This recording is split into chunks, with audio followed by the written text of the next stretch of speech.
Transaction versus events में क्या फ़र्क होता है ये हम जानेंगे।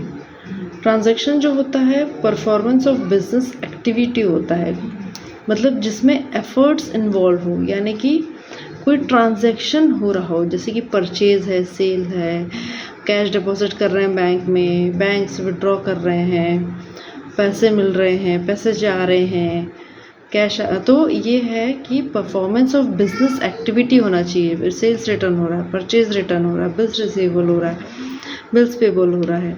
तो ट्रांजैक्शन का मतलब ये होता है कि बिजनेस एक्टिविटी परफॉर्म हो रही है, बिजनेस एक्टिविटी से रिलेटेड है।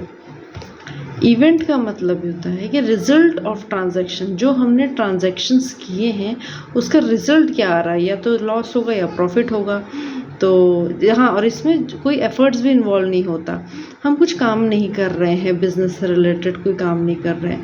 हम जो सेल परचेस किए हैं, जो बैलेंस शीट बनाए हैं, वो बना रहे हैं, वो सबको इवेंट, उसको इवेंट बोला जाता है।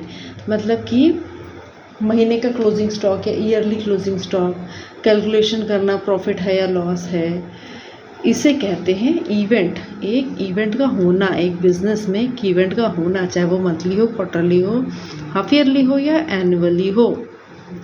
चेक पॉइंट, चेक पॉइंट मतलब कि ट्रांजैक्शंस भी हो रहा है और इवेंट भी हो रहा है। मतलब कि purchase of machinery on last day of year, मतलब कि अगर लास्ट डे किसी कंपनी का 31 दिसंबर है या किसी का 31 मार्च है, तो उस दिन ट्रांजैक्शन भी होना और इवेंट का भी होना। मतलब कि हम मशीनरी परचेज कर रहे हैं और फिर इसको क्लोजिंग में भी पूरा दिखा रहे हैं। तो ये होता है हमारा चेक पॉइंट।